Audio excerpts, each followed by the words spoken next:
Hello again and welcome.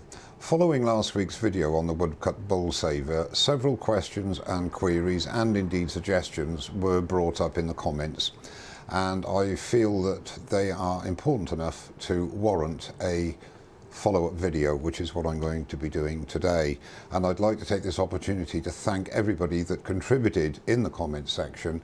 That's what it's all about, to get people's views, experiences, etc., and hopefully I can pass them on and it'll help everybody in understanding how to operate the Woodcut bowl saver, and indeed give them some information to possibly make the decision to go down this bowl saver route. Without further ado, let's address these questions.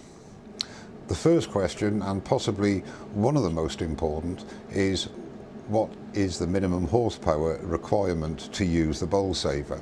Well, Woodcut recommend 1 horsepower as a minimum.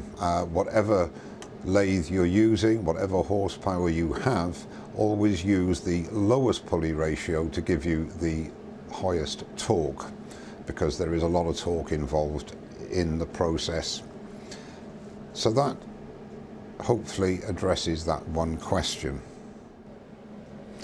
One of the other questions was, do you need to put a mortise or a tenon on the mother bowl? And I actually used a mortise on this one, not too big a bowl, it was just over 11 inches. You can use a tenon if you wish. If you use the reason I wanted to use a mortise is because I like this figuring here, and it doesn't go much deeper than this, then about another 2-3 mil down the mortise as it is, but it keeps that bit of character in on this particular piece. So you can use a tenon or a mortise, whichever you feel is better in your case, and the type of wood and the size of blank that you're using. A few people asked why I didn't core the small bowl first. Well, there is a simple explanation for that, and we've put the mortise on the face of the mother bowl so that we have a chucking point to put a tenon. So if we core the first bowl, the little bowl, out first, we can use that mortise, we can form a tenon on the back there. That isn't a tenon, that's just a nub, but we can form a tenon or a mortise on the back because we have a chucking point on the front. Now we're left with this. If you can imagine, this is still solid. We're left with this. We have no means of chucking this up. After we core this bowl out, we'd be left with that on the front and no tenon on the back, just a round back the same as this one. So we have no means of chucking it up to form this tenon. So if you cut the largest bowl first, as I did, so that comes out like this, you still have the tenon, the mortise on the front face here, because that is still solid essentially. You can then form the tenon on the back of the first bowl, the biggest bowl that you've cored out, like I did in the video, and then you can chuck it up, put a tenon on here, mount this, and then core the small bowl out.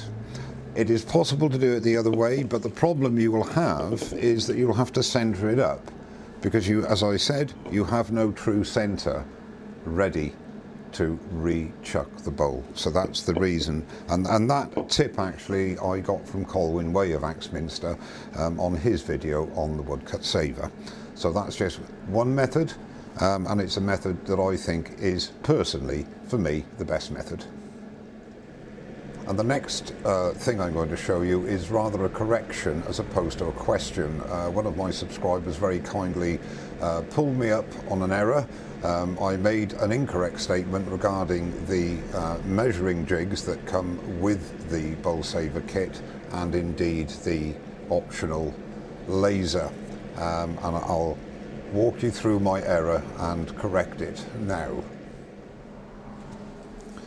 Now this is the jig for the smaller blade, because that's the one we used, and I was correct in saying you line up the centre of the bolt with this edge here, and where this falls, that is where the base of the bowl is, and I was intimating that that is where the cut will be.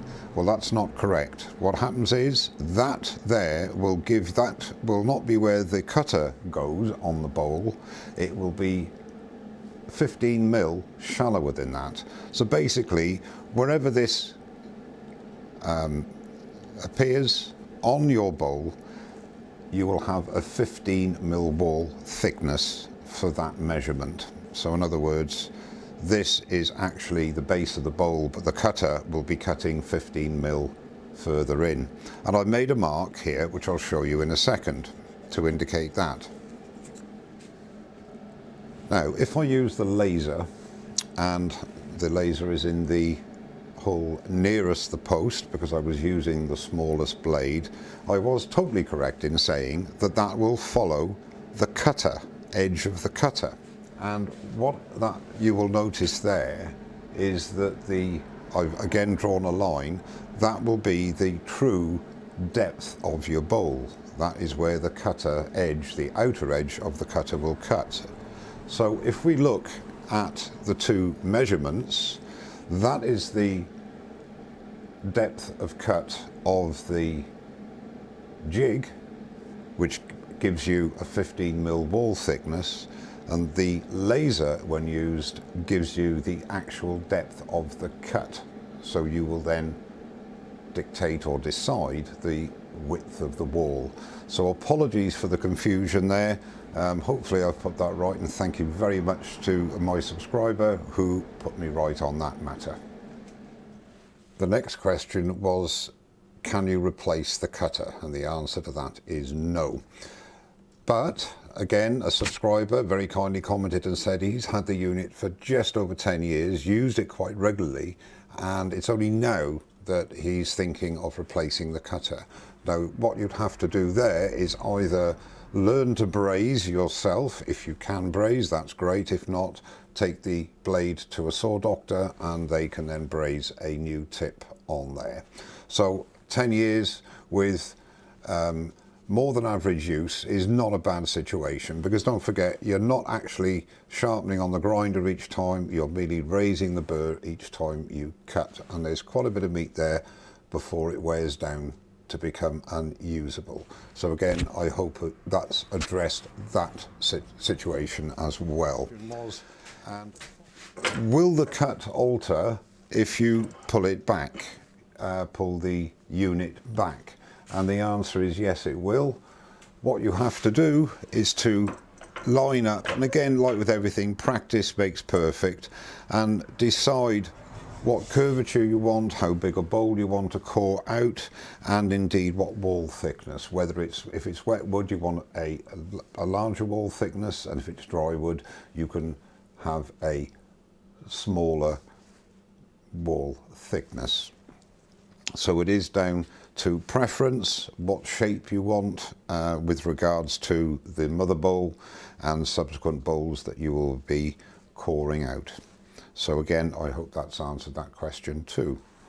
And one final point to note, again, thanks to the subscriber who's got one of these for mentioning it to me, the grub screw here, which holds the handle onto the arm plate here, periodically check that for tightness, because apparently it does, or it can, I'm not saying it will all the time, but it can work its way loose. But those sort of things, I would think, if you're doing something using a piece of kit like this, you would periodically check all these things anyway to make sure everything's nice and tight and firm.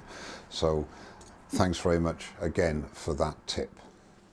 Well, that just about covers the questions that came up that I felt were pertinent to do this follow-up video, and I hope it's addressed and I've answered the questions fully enough for you.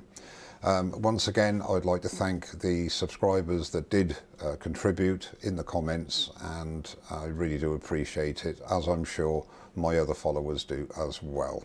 Well, thank you very much indeed for watching. Don't forget to subscribe, and I'll see you very soon. Cheers now.